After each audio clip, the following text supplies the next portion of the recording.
show up on set in my super suit and be like, what are we doing? That guy hits that guy. Pow. Oh, yeah. So this is 10 years of comics. What? We're going to check out some comics of our own right now, so we'll dive into some stuff. Let's check them out. Let's do it.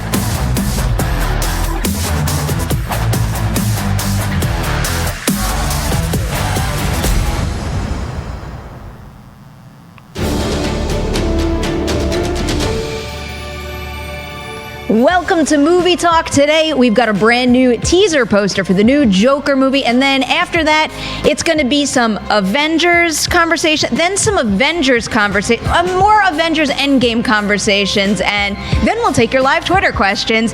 That is our lineup today. It is a good one, and we have two excellent panelists to talk about it all.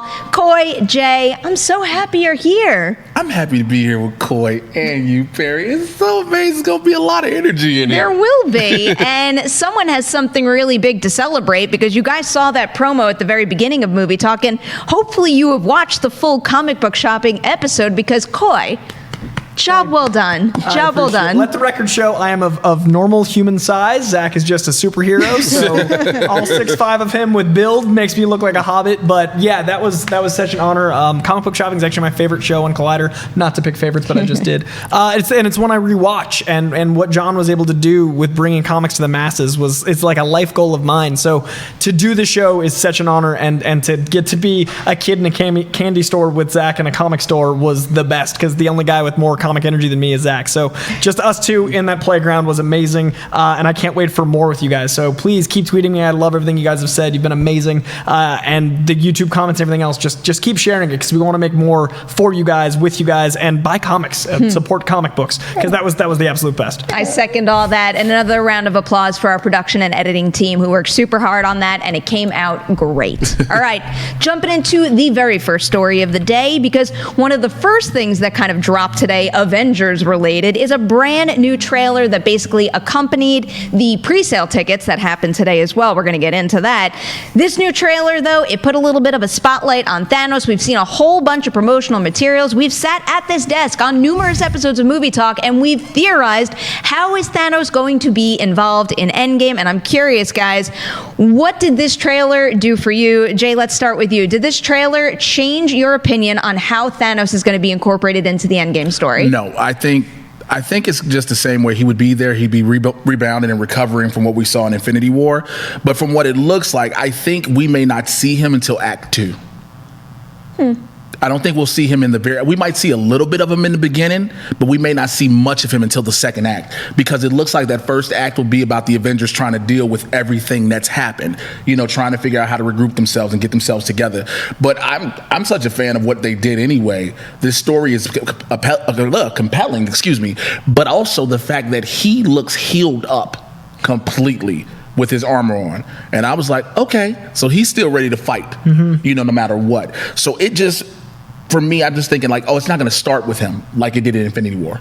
Infinity War started with him wrecking shop on the ship from Asgard. I just think this time, it's like maybe the second act. You might get a bit of them, but you'll get more of them in the second act, leading into the third act. I actually think you might be right. I was initially thinking that somehow they would limit Thanos' involvement in the story and focus a little more on this being a send-off for the original Avengers who might not continue on with the franchise, where it's less about them fighting a big bad and more so about them trying to save their friends. But the way you put it makes a whole lot of sense. And, really, this trailer did change my opinion, because clearly that's the direction I was heading in before this trailer. And now it's very clear to me that there is going to be some sort of battle between them. And that battle has to be the culmination of it. Although then I remember back to when they're saying, we're only showing footage from the first 15 minutes. So if that's the case, what does this even mean? I don't know. Now I've just confused myself. I don't really think that's the first 15 minutes. I don't think that whole thing total is the first 15 minutes, because if that be the case, we've seen the entire 15 minutes through all the different trailers and TV spots we've seen. They've done a pretty good job. If they've done 2 trailers that were full trailers, one that was a half, and then one that's a minute. So we're looking at like 5 minutes. And so much of that footage is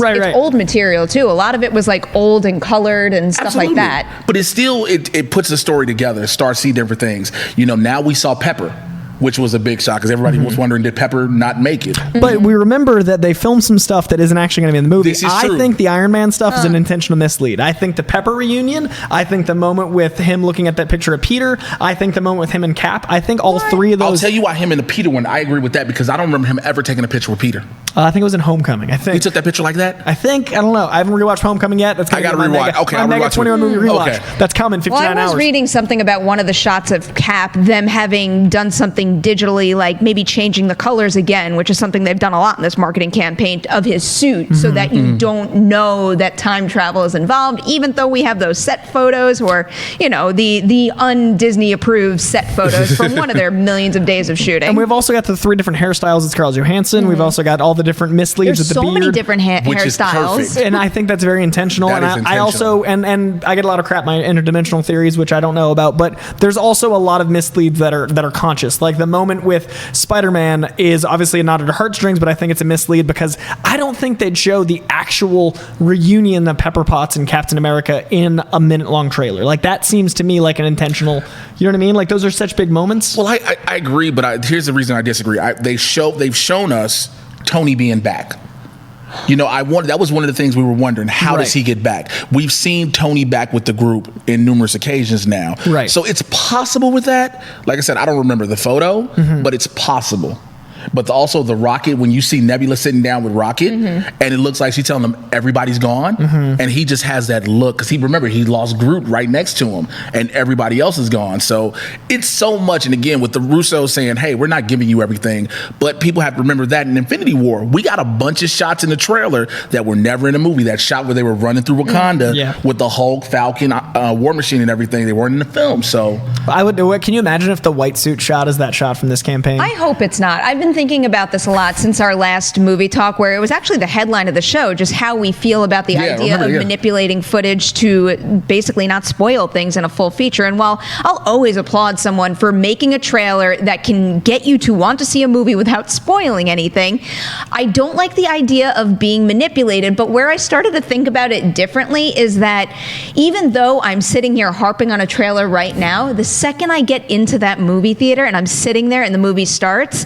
usually, especially like thinking back to how I felt during Avengers Endgame, all of it kind of just melts away anyway. So I don't really have the chance to process the feeling of being jerked around after the fact, if that makes any sense. I think what this is Marvel, Disney, the Russos just saying, "Hey, we know you're excited. We're going to amp up that level some more because now we're in April." Right, and I'd like to be manipulated. I think they should film full they know what they're scenes doing. that are not in the movie. And I also like they've this, done that too. That's what I'm They saying. said they've done it. This shot right behind Jay here, I don't think Hawkeye's even in that shot. Right in front of Don Cheadle, the way he gets up and that's moves. Ronan over there, yeah. Yeah, I think Ronan just opts out. I think that's a digitally manufactured shot. I don't think Jeremy Renner's in that frame. I really believe you because I understand Rocket is a CGI character. But look how it looks like he's just put in this shot. So I'm curious if there's going to be like Hawkeye manipulation. I'm curious if there's characters in the shuttle shot with everyone sitting there. That's my favorite shot. I'm wondering how many people aren't actually in that scene in the spaceship because what a brilliant. You've got everyone on set. You've got someone sitting down. But it works. You film it for 30 seconds. That was one of the reasons why I was so bummed in particular about that shot of them running through the jungles of Wakanda is just because when I saw that trailer, I immediately went and made a GIF of that and said, "This is my favorite shot of the trailer." That's the one instance where I remember even after I see and love the movie. And, I can't say that cockpit shot had that same exact effect just because it wasn't as visually stimulating as that other shot was, but that was probably my favorite visual still of this trailer, just seeing them all together there. Do you remember Age of Ultron, how we'd seen so much by the time the TV spots were out? That's one of the other examples for me. Like that movie, I think the marketing was overdone to the point where I remember watching Age of Ultron and I actually got to watch it in South Africa, which was crazy. So I got to see that scene in the neighborhood that where they filmed all the destruction in South Africa. So I was watching a movie in a location that was alien to me. It was crazy. And I saw it 4 days before America. It was rad. Anyway, but I remember piecing together the scenes from the trailer because my brain had just walked through that area. So I was like, oh, I just saw that. And it distracted me from the movie because the entire time I was like, oh, this is just an assemblage of scenes from the trailer. And I was just filling in the dots. So I would rather them make up scenes and have completely new scenes that aren't in the movie. That way I don't have the association of my experience with them in the trailer. Completely lie to me, Marvel. Give me all your lies. The thing with the spot in the spaceship in the Milano is like you see Scarlett Johansson with the red hair. That's one of the things. You don't see any, like, you don't see the quantum suits. You just see their regular suits, and they're just there. And it's like, first of all, how did the Milano get back to Earth? Is that the Milano? The Benatar. The Benatar, excuse me. How did the Benatar get back to Earth? How did, I assume Tony brings it. Yeah, but he was remember the original promo we see, he's floating in space with no power. Oh, that might be fake. You see what I'm saying? It's two different. He's in space with no If power. that Hamlet scene is fake, I'll just be like, yes. But I literally, if every single shot they've shown is a lie, I'll be so happy. Oh, I would be happy too. That'd be But you get what I'm amazing. saying? It's certain things like that. Like, how does he get back? How do Tony and because we've never saw at first Tony and Nebula on the Benatar together. Now all of a sudden they come back to Earth together. Right. And he was like all the drama of that first trailer. If he just It's just him by himself. And if we see a trailer of him and Pepper Potts in a 1 minute, that completely undermines the first trailer's impact. It completely undermines it. Lied. So they switch a lot of things up. Again, just seeing him in the Benatar like that, Scarlett Johansson, red hair. All of a sudden, old suits. With the only one in a full suit is Rhodey without the hood on. Tony isn't even in the suit unless he's still using the nano suit, yeah. but you see Rhodey with the full War Machine suit on. So it's like, it's different things they did in this whole trailer. I think the most important scene in the trailer, people aren't even talking about because it's maybe 4 or 5 frames. It is Cap, Iron Man, Cap, and Thor. Yes. The Trinity walking to their the death. Trinity walking to their The death. Trinity walking to the end And of that's days. what that is. That is I think that's the most important scene in the trailer and is not getting nearly enough attention. I think that is how we lose the original Avengers. I think they sacrificed themselves and I think they showed Yes. it in 4 or 5 frames. And I think that moment I was like, no. And then it was the end of But the nobody really caught it. Exactly what Unless you crossed watched my it again, mind. you had to pay attention. It was like, wait, who's that Whose walking? feet are they? Whose feet are Who's got and that cape? Whose boot? And then you're like, oh my God, it's the original. It started with the 3. Yep. It'll end with the 3. Yeah. And it's not a coincidence that the one that changes the most in this trailer is Black Widow that has a movie coming out. Exactly. There's a lot of Because we don't variables even here. know where her movie is going to be set at. Remember, we still are trying to figure that time frame out. We don't know if it's going to be a prequel. We don't know if it's going to follow after Endgame. We have zero idea about the plot, and we won't find out until after Endgame is released, at least for a month. And dude, I'll be tinfoil hat, Skrull, interdimensional. I'm still on the scroll kick. I think she's been a Skrull since Winter I'm Soldier. still Really? on the scroll kick. After Winter Soldier, she's like, I'm gonna go underground. She was back in the next movie, completely acting different hairstyle, moving different. I get that you can change your hairstyle. That is a thing that people do, but And that wigs. but this time doing it 3 times in one movie seems a little bit Wait, much. just to clarify, are you both saying that she is a Skrull? I think it's an I option. believe she's a scroll. When I saw the blonde hair for the first time in Infinity War, I was like, she's a scroll. She's a scroll. I think that manipulating our feelings is a great. And I get they all were changing their appearance with the exception of Sam. Because think grew a about beard. it. Because remember, Cap grew the full beard. All of a sudden, Black Widow was blonde, and now Sam was just, hey man, just give me a shape up. That's literally what Falcon had. So I'm really curious now to see what scenes with Captain Marvel and Black Widow are like. Because it's a slim possibility, but there is that added variable of they did just introduce Skrulls. Now I don't know if I felt like they introduced it in a way that kind of like closed the book on the idea of, because like remember when we found out Captain Marvel would have Skrulls, everyone's like, well, which favorite Avenger is really a Skrull? I Right. thought the way they handled that storyline and it made it so specific to those specific Skrulls that it closed the book on the mystery game. But that is intentional, I think, because of how many Skrulls they mentioned. Like do you they think said, there's. I don't think they closed it. Yeah. I think more so they set up the Super Skrulls coming later on. I don't necessarily mean they closed it, like we'll never get Skrulls again within the MCU. I just meant from almost like a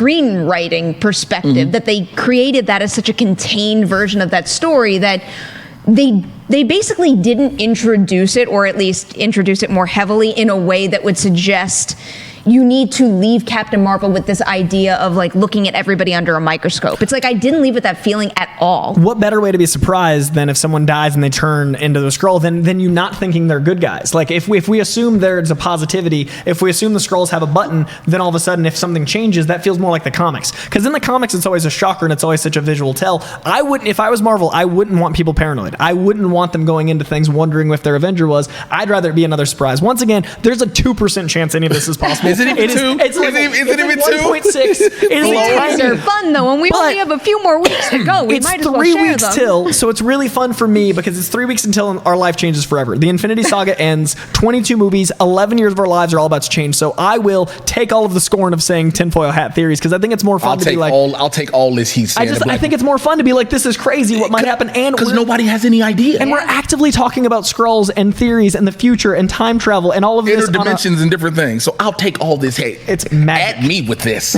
At know. me. And keep lying to me. Many might think that it's changing lives is going to be a big statement, maybe too big of a statement, but given how all the pre-sales went today, I don't know. I think that is kind of applicable here because our second story is all about the pre-sales for Avengers Endgame tickets. They went online today and there was some chaos. I mean, people got tickets, which is a great thing. But, I mean, really, this thing kind of broke the internet or a whole bunch of different corners of the internet. It's absolutely crazy. And Fandango sent out a press release today, and they're saying that Endgame crushed the record set by Star Wars The Force Awakens for the first day U.S. sales record, and it crushed that record within 6 hours, which is just crazy to me. So it is official. Avengers Endgame is the top-selling title in its first 24 hours of sales on Fandango. All right, first question for you guys.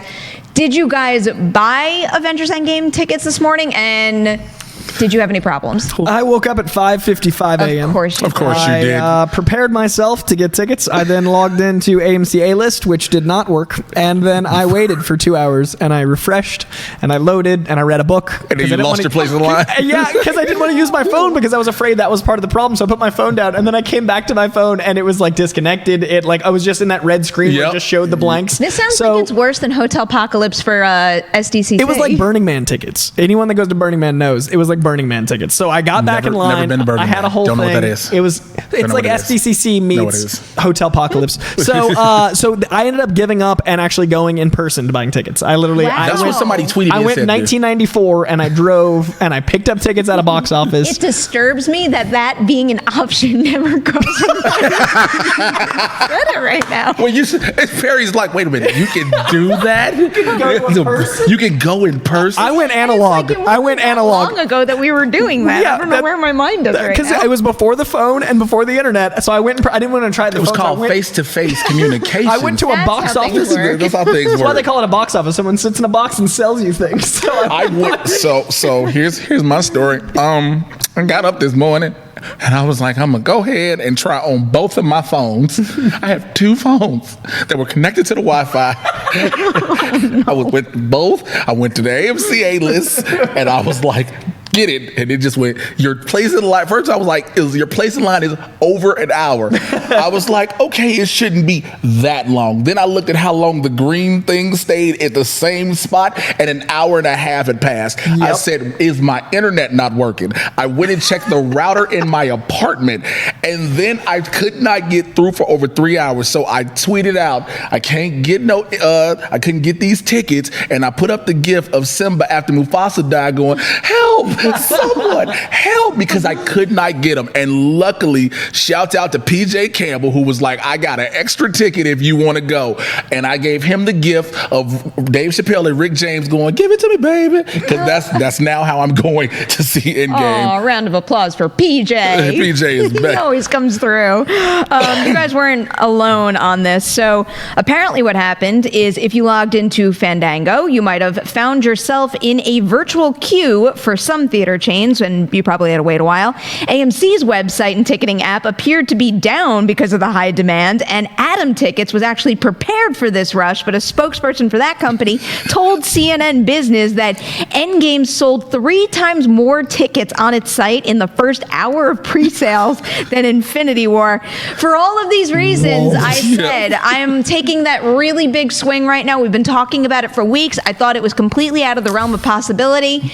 I think that Avengers Endgame is going to wind up being the very first movie of all time to cross the $300 million mark opening weekend alone.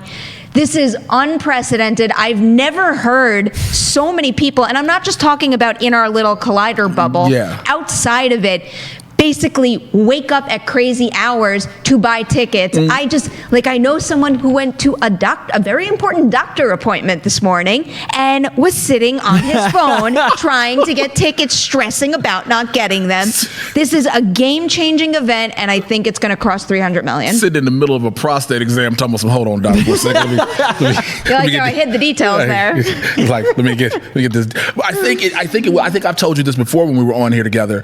It will definitely do do that. I can't wait till they come out with the amount that these pre-sales are, because that'll be the telltale sign right there. Whatever the pre-sale number, we just know everybody's been crashing, everybody's been getting it. Like you said, I've seen people on Facebook from back home in Chicago, and everybody was like, I tried to get my tickets, I couldn't. When they release the numbers of how much the pre-sale is, that'll tell you if for sure it's going to hit 300 million. I believe it will anyway. I'm with you. I think it's going to hit it for sure. But that pre-sale number is going to be like, yep, it's a guarantee. I'm also going to double down and be full Coy hyperbolic. I think by the 5-year round of re-releases that it'll inevitably have, you re-release all these movies, their box offices stack up. You've re-released Titanic how many times, counting that as your re-release money? All those things. I think that this might be the very first movie to hit 3 billion worldwide. With a B. We got with the re-releases. With re-releases. Because we got 2 billion and change and 48 million for Infinity War. Yeah. And we've had more of a build-up for this. And I think that with re-releases, we'll get Infinity War will hit like 2.5 over life. And I think 3 billion might happen with re-releases for Endgame. Because this hype is unprecedented. No franchise in history has had 22 movies. No franchise in history has lasted 11 years of No studio, period. This is a first. It's a How TV many show, Bond guys. movies are there? 25, but not 25. consecutive. I guess not consecutive. But that's what I'm saying. Like, they've been momentum has been Series, building. yeah. It's the momentum that I'm implying. Like, this is literally a momentous occasion because nothing is. It's a TV show. This is the series finale of a show. I probably won't get on board with what you just said about 3 billion until 1, I see the movie and it's great, but 2, that weekend 2 drop off is a big deal because like That's we gonna say be the that all the question. time. You can open so big, but if you're front loaded, then that almost doesn't matter for the grand total in the end. And I've seen so many movies start so high, and then, you know, not to completely say that initial amount they made is worthless, but it's a pretty significant dip that'll hurt your overall Do you know total. what Infinity War's drop-off was after the first week? I can tell you. Yeah, because I think that'll tell you, because the anticipation for Infinity War was just as high, was high. This is higher now that we've had Infinity War. So I don't think the drop-off for the second week of this will be anything major. You know, some people are like, oh, they'll get a 50% drop-off. There's a possibility it may not get that. This is a possibility of this. It's also a matter of getting to the movie theater in a time that works for you. This movie is 3 hours and 2 minutes long. Absolutely. So there's going to be a lot of people that if they can't get those 5 and 7 o'clock showings opening weekend, they're not going to. A lot of people aren't going to go at midnight on Saturday and get out at 4 in the morning, 3 in the morning. A lot of people aren't going to want to see it at those times. So the second weekend might actually profit off of how long this movie is. Because there's more convenient times. It's not the first big purge. I think it's going to have legs. Now, I've heard that a lot of midnight screenings a lot of the late night screenings are still available, and that is because of the runtime, of course. 3 hours, 2 minutes. Like you said, some people got to go to their cars at 3 in the morning. You're drained. There's no way you can go to this movie at 12 at midnight without having taken a nap earlier in the day and actually had levels of caffeine, something to keep you awake. Because no matter how much you're into the film, your body knows you should be asleep at this time. Unless you are like Coy Jandreau and don't sleep. And only sleep 4 hours. You got to make days work, guys. 20 hours is not enough for me. Now, one thing I do think could hinder this hitting, I think 2.5 is my comfy low estimate. 2.5 billion, I think it will hit. One thing that might keep it from the 3 mark is the fact that it's 3 hours long, because with flipping the cinema and with trailers, you're looking at 4 hours now. So if you're running it 24 hours a day, the most you can run it is 6 times in one theater. They're probably going to run it 5 times per house. So 5 times per house times, if you have a 16 movie house, they're probably going to cut it down to 8. So you're going to have 8 other movies. So 5 times 8 is going to be 40. So you're only playing this 40 times a day per theater if it's a big house. That might keep us from actually. But I think they're going to cut down the trailers on this because of that. It would only make sense, because if you don't cut down the trailers, total, you run the risk of being close to almost 4 hours. Because some trailers are long, and sometimes it's a lot of trailers. But what movie doesn't want to be on the movie that's going to make $2 billion? Yeah, I get that, but also you have to tackle on, like, look, I didn't go see Lord of the Rings in the theaters, so I don't know. So if anybody's in the chat or whatever, let me know. Were there a lot of trailers before those movies? Because remember, those were long films in the theater, and people were doing midnight screenings. So that will tell you things like that. I don't think you'll get a lot of trailers. I think you'll get Spider-Man Far From Home. I think you'll get new Joker trailer. The new Joker trailer. Probably and some Disney stuff. probably Star Wars. You might get Aladdin and Star Wars. I don't think you'll get all 3.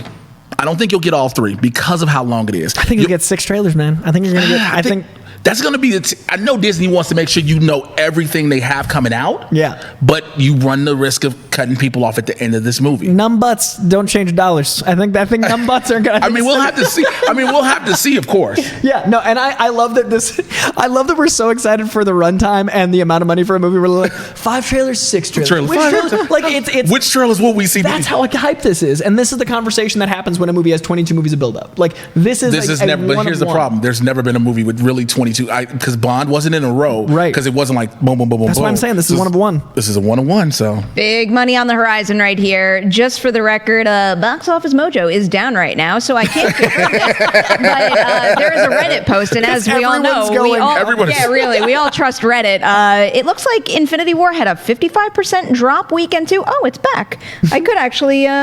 No, I can't type that fast. It's not going to happen. One of them can check it for me. But if Reddit is correct, it was a 55% drop for weekend 2 of Infinity War, which, considering how much money it made, that is a very minimal drop. Exactly, and that's what I'm saying. We're 55% for Infinity War. I look for it to be 50.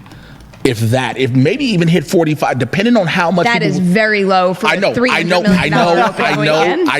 I know. But again, there was one guy I saw. Yeah, it's 55.5%. I saw one guy who literally said he saw Avengers Infinity War in the theaters over 20-something odd times. He now has an invite to the premiere of Endgame. Oh, wow. Because he showed all his ticket stubs. So to say that, again, if one person can do that, multiple people can't end up doing this. AMC A-List helps that out. Granted, it doesn't count in the ticket sales, but different. Look, people will be spending money on this. Yeah, I'm not even remotely worried. I'm just wondering what records it breaks. That's all it is. It's the records that it breaks at the end of the day. Time will tell, and I'm sure even before the movie hits theaters, we're going to hear about more ticket sale records being broken early in the process. These pre-sales right now. So again, like you guys said, very curious to see the official reports on how all of day 1 went, and probably week 1 too.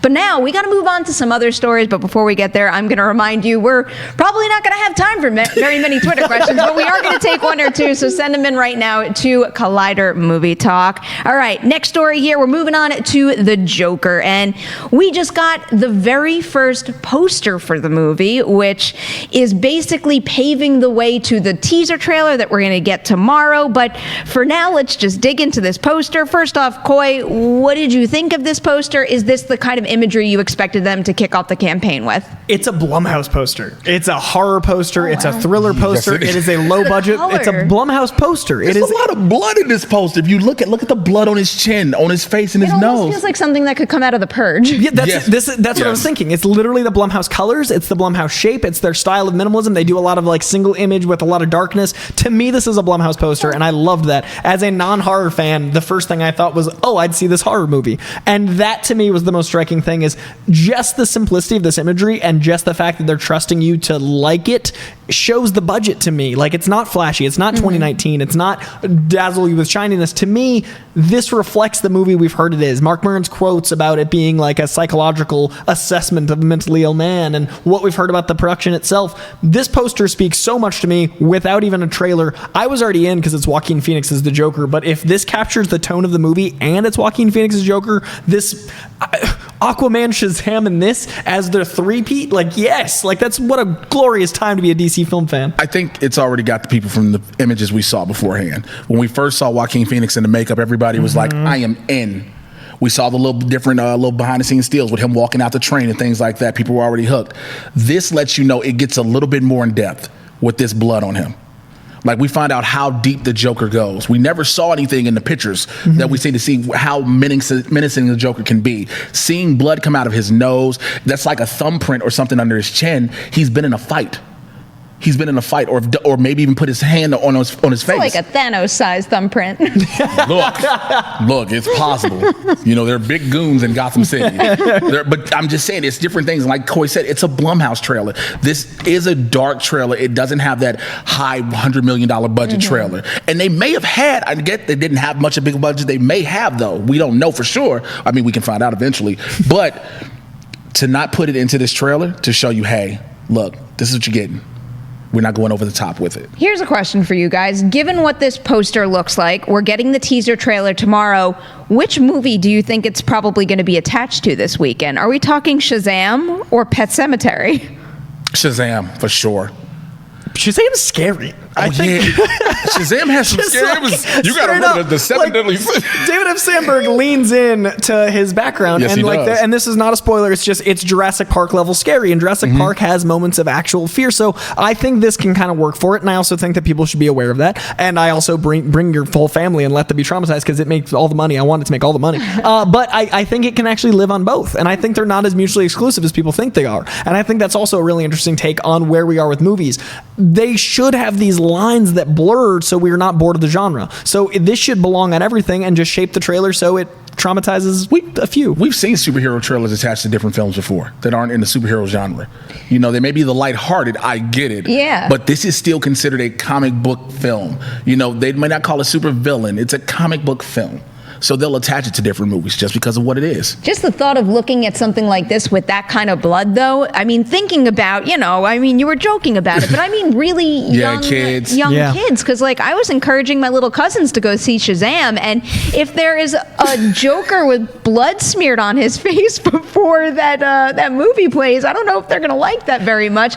And it just kind of ties into what I think we could be getting tomorrow, or what I think that this poster is signifying, and it's basically that we're going to get a really brutal spin on who this character is. What is the rating of this movie supposed to be? R. It's an R-rated movie? As far as I've heard. So it's an R-rated film. Okay, so yeah, this may not go by. Okay, I thought it was PG-13 for a second because it was PG-13. Then it could. Then it could go with Shazam. If it's R, it's definitely not going with. You know where it definitely belongs? Hellboy. Hellboy for sure. Next weekend's Hellboy, R-rated. That's the perfect mix. That's the perfect mix. Yeah, so an R-rated Hellboy. That means by Joker. that case, it'll go with Pet Cemetery. Right. So yeah, if it's R, is it a R? I don't think we've heard officially. I've just been assuming. I don't think officially, because one of the last things I had looked up was that it was heading towards an R rating, but I'm not sure if it was ever confirmed. Okay, yeah, because that'll tell you exactly where it goes. If it's PG-13, it's with Shazam. If it's R, it's with Hellboy. But the rating of the movie doesn't necessarily like Deadpool was advertised in front of everything. And Deadpool yeah, was that's because they didn't give it the Red Band trailer. Right. So this could totally have a PG-13 cut of the trailer, and it doesn't affect. It doesn't affect anything. You're absolutely right. So it'll all depend, because Deadpool was definitely a very heavy leaning trailer that was on everything. It just seems like they're going for something so drastically different here, and if that is what they are wholeheartedly embracing, I think the trailer is going to reflect that. And I don't necessarily think we're gonna wake up tomorrow morning and see a Joker trailer for younger moviegoers. But how scary was that Scary Stories to Tell in the Dark trailer? That's a fair point. You know what I mean? And actually. that's going to be on everything. And that trailer scared the crap out of me. That Those had books some are eerie amazing. imagery, Those yeah. books are so good. But they captured that flavor. And we also had It, which is a lot of kids saw it was rated R, but it was we're blurring that line, and the MPAA rating system is a bit flawed. Well, so yeah, that's neither here nor there. That's because Pennywise scared the hell out of everybody. Yeah. Me included. Young, old, everyone. Me included. Look, but it's those things if you're gonna be scared, you're just gonna be scared at the end of the day, no matter what. And so some people have seen comic book movies and seen the characters, the ones that are PG, and seen the characters, and some kids just get scared of them naturally. It just will happen. So I want an R trailer for this. If it is R, I want a Red Band trailer so bad. This is a slight tangent, but one of the most impressive ad campaigns we've had has been this Godzilla campaign, and that has done a really good job of living on every movie. Most of the movies I've seen, Godzilla's worked for, and it's a very intense trailer, but it doesn't scare the kids. It also, once the parents are in, it balances that tone. So if Joker, I'm not saying Godzilla's R, but if Joker can do that thing where it appeases kids and adults, it might be that kind of balance they can walk. Okay, very briefly, we're going to make some predictions right now. I am betting this trailer comes out tomorrow. It goes hard R and doesn't belong with Shazam, and it winds up being attached to Pet Sematary, or at least just tonally, it will warrant that. I don't know if that's actually the decision they'll make, but I think we're getting a bloody, more horror-based trailer tomorrow. I'll go hard PG-13. You know that new thing that they say? It's a hard PG-13 instead of just making it rated R. Okay. I think it's the hard PG-13. I'm going to go, it is going to be a very abstract teaser. It's going to be very vague in its intent. It's going to be scary. It's going to be intense, but they're going to walk the line enough. It'll be on Shazam, but it's not going to give you enough to make it need to not be on Shazam. And it's going to make us want more. It's not going to give us enough to warrant not being there. Okay. So there's our predictions. Artsy trailer is my vote. It's abstract You guys art. can check back tomorrow, because we will be covering that new teaser trailer right here on the show, and we'll see who wound up being we'll see. right. We got one more story to hit today before we get to your live Twitter questions, and this is an update on Akira, and filming details have finally emerged. So what happened is the California Film Commission announced 18 projects that were selected for its tax incentives, and one of them time was Akira. So this is a project we've been talking about for a long, long time, and it has never gotten off the ground. So the question is right now, does this tax incentive give you faith that it's really going to happen this time around? At this point in time, Leonardo DiCaprio is on board to produce, and Taika Waititi is still said to be on board to direct. So given the information we have right now, Jay, do you think this is finally Akira's day to become a major live action movie? Live action. If it's got the tax picture? credit, you wouldn't go that far. You wouldn't apply for it if you're not going to do it. I don't think you would. I remember at one point, wasn't Jordan Peele attached to produce this or something like that? At one point, he was mentioning doing this. Perhaps he was approached. He was approached. Okay, he was Something approached. like I knew that. his name was somewhere in the mix. That was very soon after Get Out came Right, out, that's what I'm saying. I actually. remember. That's what I remembered about it. So when I heard Leo and Taika, I was like, wait, I know Jordan Peele was mentioned, but either way, I think this is officially going to happen. It's going to be interesting how they do this, because remember the controversy with Ghost in the Shell. You can't go that way. You're going to really have to play and make sure you do this right. You can't say, oh, someone can play these characters. Right. You're going to have them be who they are in the manga. Because like you said, they're not doing the anime, so they're going to have to go that route. You cannot change this up. Well, the one thing we have heard recently from Taika Waititi, or maybe not recently, but he did say that they're aiming to adapt the manga rather than remake the 1988 anime feature. And on top of that, he'd be casting Asian teenagers in the lead roles.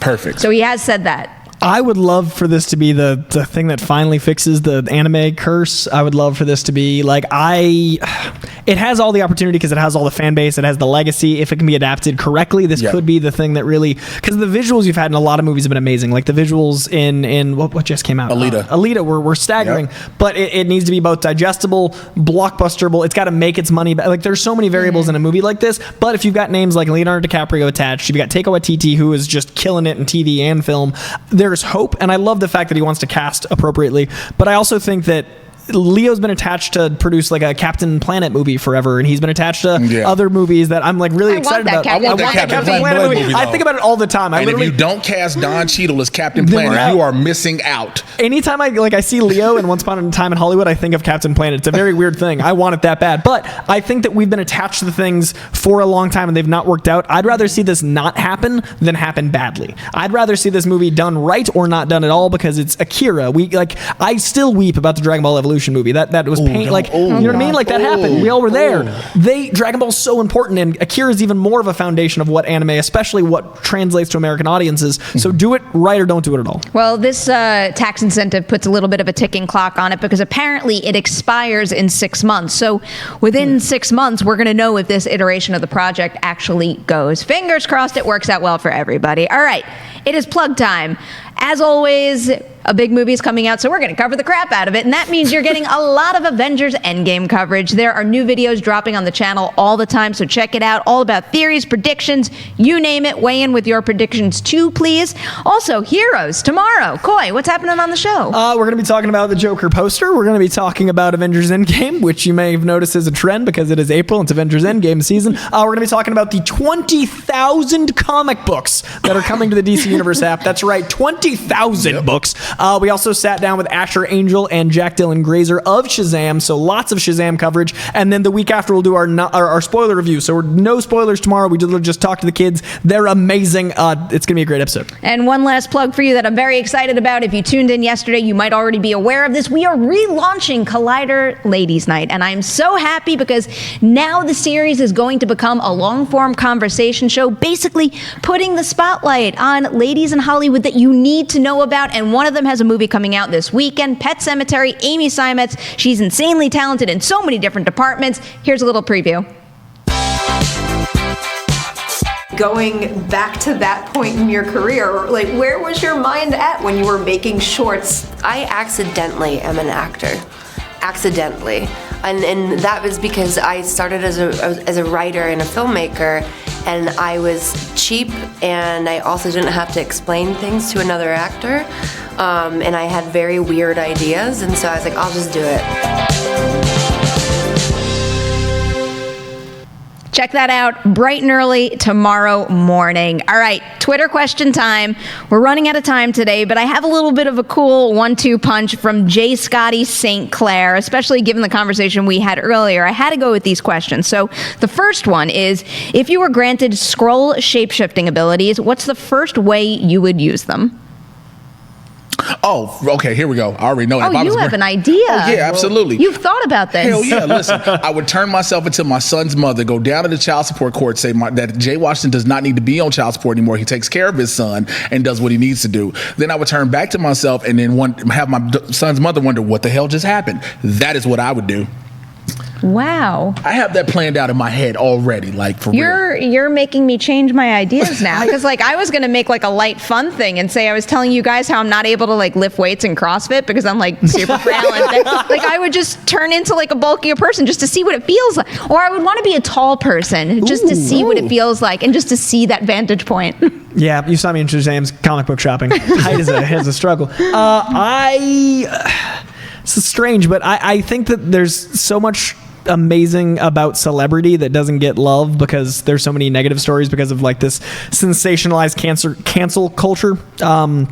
So I'd love to be able to turn into celebrities for Make-A-Wish kids, like John Cena does like 400 of these a year because he somehow manages, but so many kids don't get to meet their heroes, and I think it'd be really cool to be able to turn into anyone that's someone's hero. And like one of the big reasons I love doing this is connecting with people, so it'd give me the opportunity to connect to people that want to connect to that person that might not get the chance. So I think I'd try to be like a Make-the-Wish scroll. Can I hug you? Make-A-Wish scroll. I'd rob a bank, obviously, but no, I think Damn. no, but I think that a lot of people need more love, and I think that'd be really cool. Mine was personal. Shouts out to the chat. They was like, "Damn, Jay," but Coy was so heartfelt. Coy was like, "I'll go see all the Make-A-Wish kids. I'll make them feel comfortable. I think it'd be great to go to the and hospital. then I'll go rob a bank." I felt like I was too heartfelt and I had to. No, I think that going to the children's hospitals, like what I love about the Avengers and what I love about these superhero movies is these people are real heroes. Like Gal Gadot going to hospital as Wonder Woman. Like those that's opportunities, beautiful. I'd love to do that for these kids. And if their schedules don't allow it, I would be a rent-a-scroll. That was really beautiful, though. I'll spin it back around and get selfish for a second. I'll turn into Jason Blum. I'll call myself in for a meeting and sign myself on to direct the next Blumhouse movie. And then I'll be like, see, you signed it. Since we did lighthearted ones, I would turn myself into Dwayne "The Rock" Johnson. Literally would log on to Mr. J. Washington's Instagram, make a video as Dwayne Johnson saying, "Hey guys, I appreciate Jay Washington here. Why don't you go ahead and follow him everywhere on Twitter, social media, and The Rock, make sure you tell him that The Rock sent you." If you smell, I would do all of that. Then log out my phone, turn back to normal, and act like, "Oh my God, The Rock loves me." The three like maybe most Hollywood answers is like charity, studio, social media. Like it's just such a funny, like the microcosm of LA just happened as scrolls. Boy, that was interesting, and hopefully we'll get more interesting answers here. J. Scotty Sinclair also asked, if you were on the Kree Empire capital planet of Hala, who would the supreme intelligence represent itself as to you? Patrice O'Neal. Legendary comedian Patrice O'Neal. Okay. Look, y'all got to think. I know these answers. Look, Patrice O'Neal would tell me stop. He would cuss me out a couple of times, but then he'd tell me what I need to hear. Okay. What was the definition of how it represented? Was it? It was somebody, the closest person to you. Okay. Or was it someone, like she didn't know hers, she couldn't understand. She couldn't remember. Oh, okay. So she just couldn't remember. It was the closest person to her. And because she was Marvel. Right.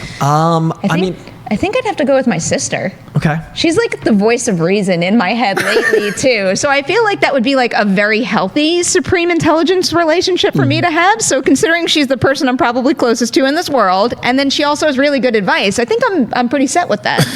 I'm really close to both my mom and dad. Like they're my family's super tight knit. So it would be one of the two, and I feel like they both give very different advice. So I feel like it might change depending on what I sought out, because it would like my dad is very get things done, and my mom's like live your life and have fun. So that's why I talk about comics for a living. But like I think that the blend of whatever I needed, they'd be aware of, and I'd be able to play between the two. I just want to hug you this whole episode.